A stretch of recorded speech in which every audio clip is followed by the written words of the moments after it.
This was my first big solo trip. I've saved up and dreamed about this Australia and New Zealand adventure for years.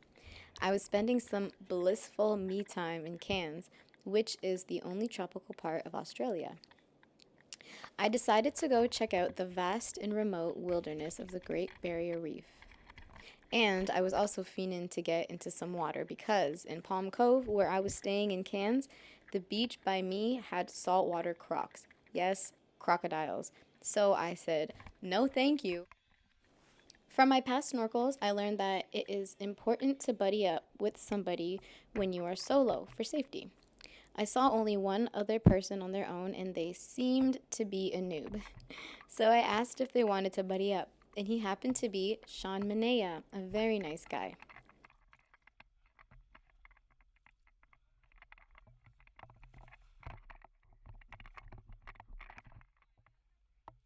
Make sure you look both ways for sharks.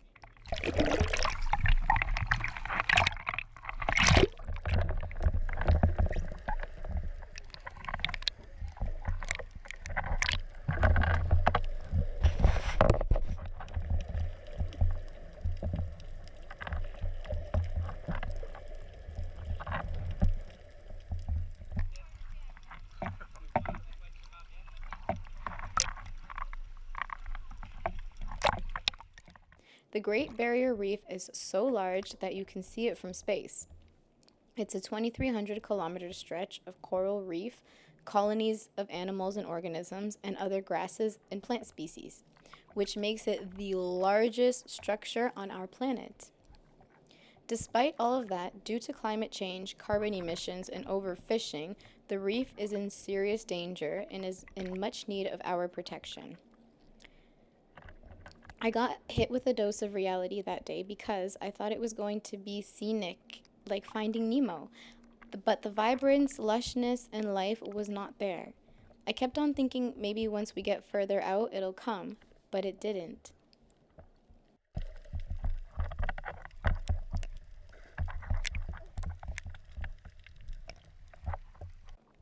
Seeing the dead coral and the reef under pressure made me realize how much it needs protecting.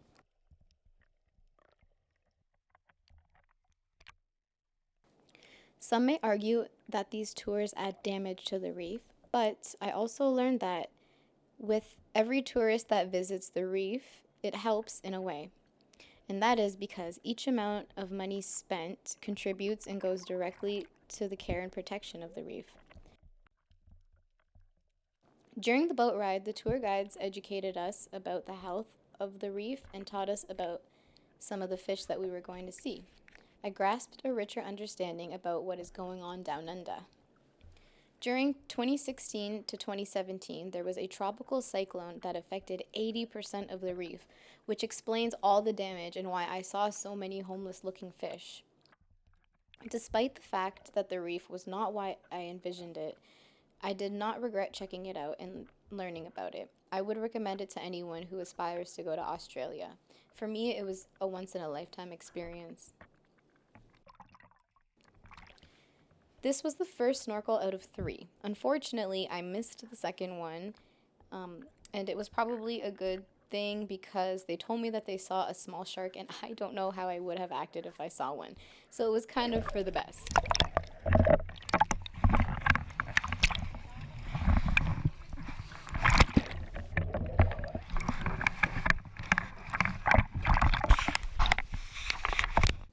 So the reason I missed the second snorkel was because by this time I was feeling very nauseous and lightheaded.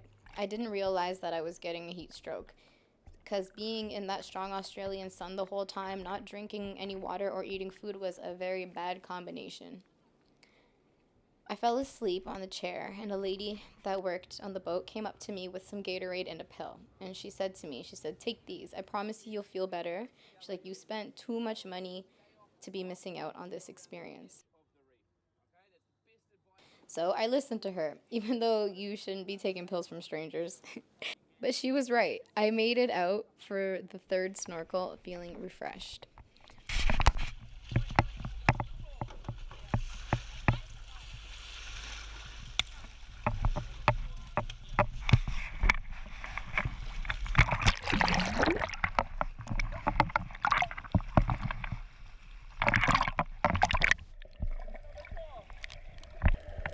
Although we were deeper, it was still quite empty. Here, I got to see much bigger fish and all the divers. In the past, I tried scuba diving when I went to Cuba, and unfortunately, I had some technical difficulties because I couldn't get myself to go down, and they had to put rocks in my pockets, and it was just an experience I didn't want to have again. So I just took the safe route and decided to snorkel this time around, and it was great. I'm glad I did. The further out I swam, the bigger the ocean started to feel. At one point, I spotted a large sea turtle only for a few seconds. I tried to point it out, but my GoPro didn't catch it. And just like that, it vanished off into the distance. One of the most mesmerizing and eerie things that I've seen on this excursion was the sun rays in the blue water, showing just how deep it goes. Not being able to see the bottom or where it ends made me think that just anything could swim my way right about now. Something else my GoPro didn't capture were these teeny tiny jellyfish swimming around me. This may also be part of the reason why our wetsuits have these little mitt looking things to cover our hands.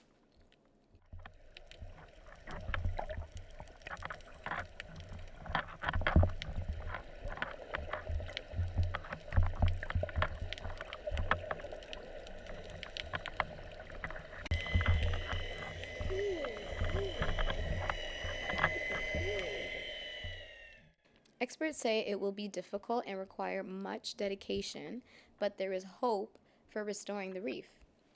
Once a year, there is a magical occurrence that is caused by the moon. It creates an underwater like storm. And what happens is the coral simultaneously releases millions of eggs and sperm into the water, and it looks something like an underwater storm. So experts have been collecting the sperm and farming it in locations that is in need of growth. Through close analyzation, studies have shown signs of improvement and new growth. And also, everyone can play a part in being more mindful on how they treat the planet and educating ourselves on the impact that we have.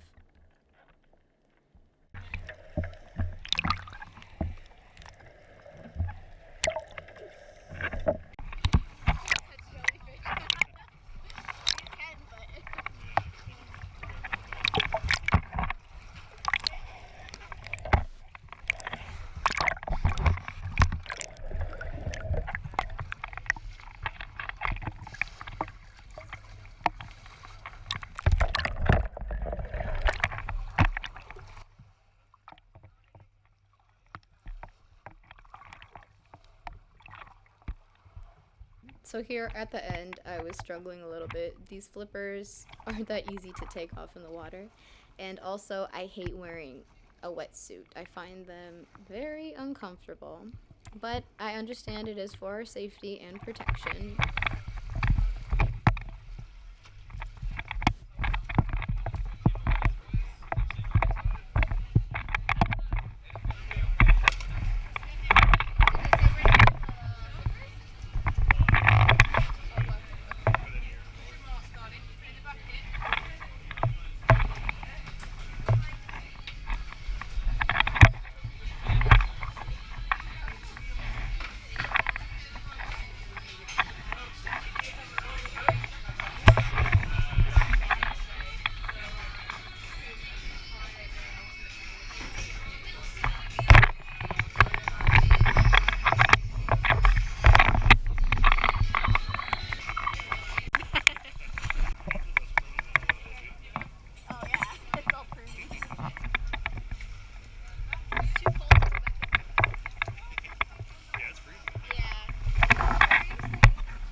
At the end of all the swimming, I got to relax and enjoy the boat ride back to Palm Cove with some good people and local beer. The end.